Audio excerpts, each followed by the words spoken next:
Veamos entonces cómo quedaría nuestra modelación. Les dejo el grafo aquí arriba para poder ir guiándonos. Entonces tenemos que, en este caso, las variables no son binarias. Yo no tengo que decidir si pasar o no pasar por un tramo, como en el ejercicio anterior.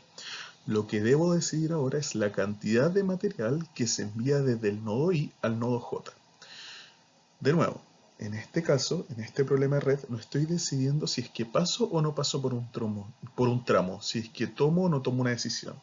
Por lo tanto, no debo ocupar binarias. Lo que tengo que hacer es decidir la cantidad de material que se envía desde un nodo al otro. En este caso, la función objetivo es minimizar los costos, ¿cierto? Tengo que minimizar el costo con tal de cumplir los contratos. Por lo tanto, en la función debo minimizar el costo y en las restricciones debo cumplir con los contratos. Entonces, como yo quiero minimizar los costos, debo minimizar el proceso de que la materia, debo minimizar los costos de que la materia entre al proceso de reciclaje y que luego en el proceso de reciclaje se produzcan los bienes, se produzcan los productos finales. Por lo tanto, por ejemplo, tengo que el costo, el costo unitario del material que va desde el nodo 1 al 3, perdón, el costo unitario de la cantidad de material que va desde el nodo 1 hasta el 5 es 13, ¿cierto? Es decir, cada unidad de material, cada tonelada de material, o cada unidad que vaya desde el nodo 1 al 5 cuesta 13. Cada unidad que vaya entre 1 y 6 cuesta 12, ¿cierto? El papel de diario, el costo unitario del papel de diario que va desde al proceso de reciclaje 2, que en este caso lo definimos como el nodo 6, cuesta 12. El papel mixto que va al proceso de reciclaje 1 cuesta 11, el papel mixto que va al proceso de reciclaje 2 cuesta 13, y así sucesivamente para los procesos asociados a las 4 materias primas. Y también tengo costos asociados que van desde el proceso de reciclaje hasta el producto final. Por lo tanto, el costo que va desde el proceso de reciclaje 1 hacia pulpa de papel de diario cuesta 5, el, eh, el costo unitario del material que va desde el proceso de reciclaje 1 a papel envoltorio cuesta 6, y así sucesivamente, ¿cierto? El proceso el material que va desde el proceso de reciclaje 2 hacia y que produce pulpa de papel de envoltorio cuesta 8, y etcétera. Y así tengo para cada uno de los procesos que son costosos, que tienen algún costo asociado. Eso, por lo tanto, esa sumatoria es la que yo debo minimizar los costos de todo este proceso, de que ingresen materias primas al proceso de reciclaje y luego desde el proceso de reciclaje se produzcan estos 3 productos finales. Veamos ahora cómo quedarían nuestras restricciones. Primero que todo, tengo restricciones asociadas a la cantidad de materia prima con la que yo dispongo. Por lo tanto, tenemos que todo el papel de diario que entra al proceso de reciclaje 1 o 2 tiene que ser menor o igual a 70. Todo el papel mixto que entra a los procesos 1 o 2 tiene que ser menor o igual a 50. Todo el papel blanco que entra al proceso 1 o 2 tiene que ser menor o igual a 30. Y todo el cartón que entra al proceso 1 o 2 tiene que ser menor o igual a 40. Ya que estas son las cantidades de materias primas o insumos con las que yo cuento. Vamos al segundo grupo de restricciones, que son el flujo de los nodos de reciclaje. Estas son nuestras restricciones de balance o de equilibrio de la red, ¿cierto? Es donde debo balancear los nodos. Entonces aquí tengo que todo lo que sale del proceso de reciclaje 1 tiene que ser igual a lo que entró al proceso de reciclaje 1. Y todo lo que sale del proceso de reciclaje 2 tiene que ser igual a lo que entró al proceso de reciclaje 2. Tenemos que lo que entra al proceso de reciclaje 2, perdón, lo que entra al proceso de reciclaje perdón, nuevamente, lo que sale desde el proceso de reciclaje 1 es la cantidad 5,7, la cantidad 5,8 y la cantidad 5,9. Esta cantidad que sale debe ser igual a la que entra. Y la que entra, ¿qué era? Es 0,9 de papel de diario, ¿cierto? Recordemos que se pierde un 10% en el camino. 0,8 de papel mixto, 0,95 de papel blanco y 0,75 de cartón. Es decir, un 25% se pierde en el camino. Y de forma equivalente para el proceso de reciclaje 2. Todo lo que sale del proceso de reciclaje 2, o sea, lo que se transforma en pulpa de papel de diario, pulpa de papel de envoltorio y pulpa de papel de imprimir, que son estas tres cantidades, tiene que ser igual a todo lo que entró al proceso de reciclaje 2, que en este caso es un 0,85 de el papel de diario que entró, un 0,85 del papel mixto que entró, un 90% del papel blanco que entró y un 85% del papel del cartón que entró. Y finalmente tenemos nuestro balance, nuestra condición de cumplir con el contrato, ¿cierto? Nuestras restricciones de cumplir con los contratos, que son que debo producir al menos 60% de papel de diario. Por lo tanto, todo el producto, todo el papel la pulpa de papel de diario que se produce en el proceso de reciclaje 1, menos su pérdida, más todo el papel de diario que se produce en el proceso de producción 2, menos su pérdida, tiene que ser mayor o igual a 60 toneladas. ¿Cierto? Recordar que en el proceso se pierde un 5% en el proceso de reciclaje 1 y se pierde un 10% en el proceso de reciclaje 2. Y así también para los otros dos productos, ¿cierto?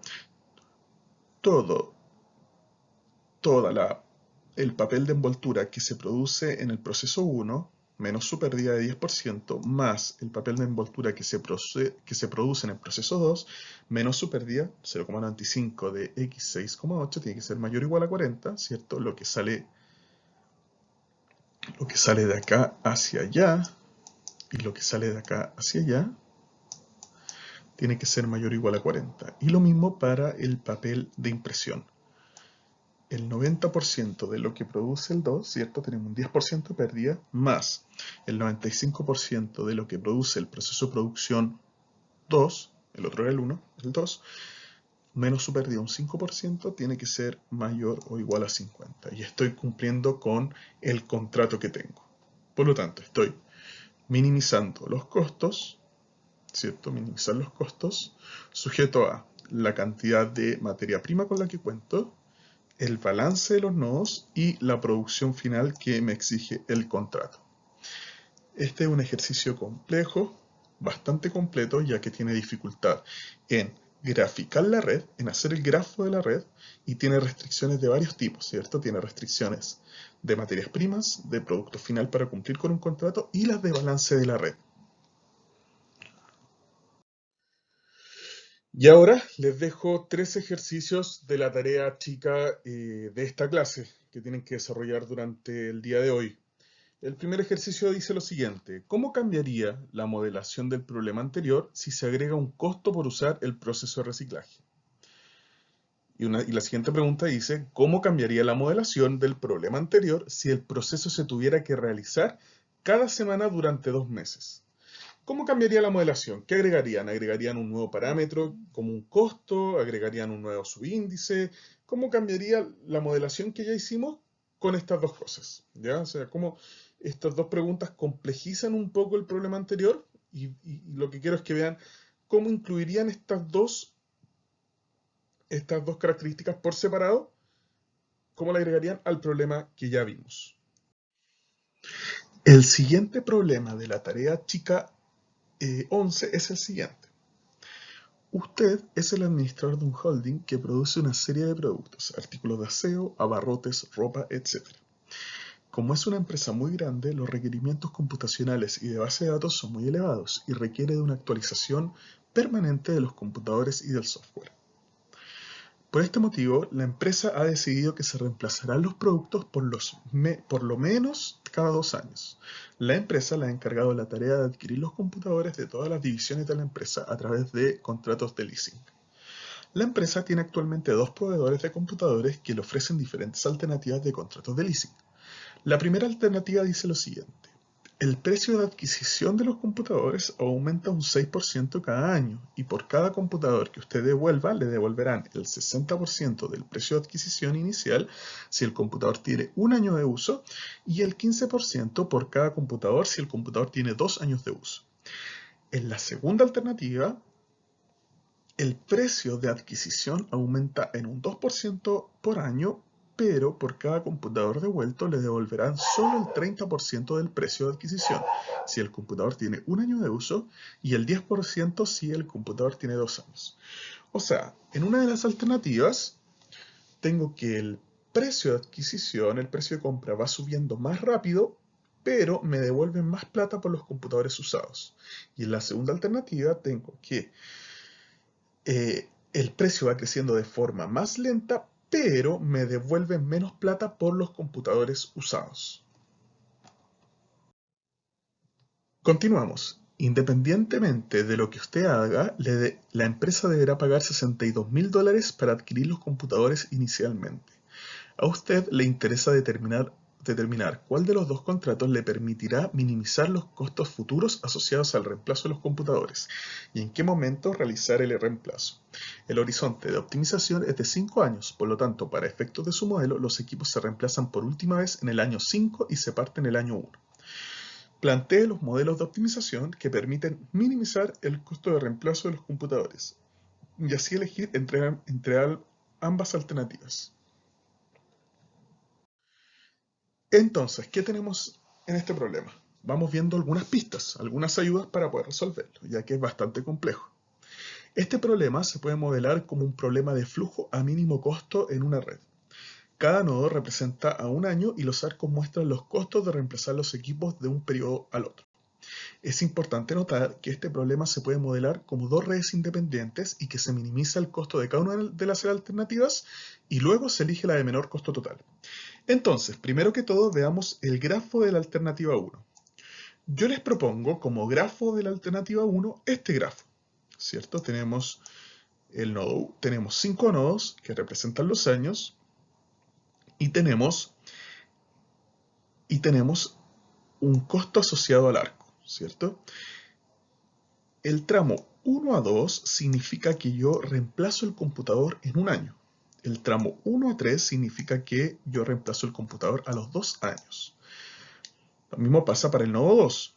Puedo reemplazar el computador en un año, de 2 a 3, o puedo reemplazarlo en 2 años e irme del nodo 2 al 4.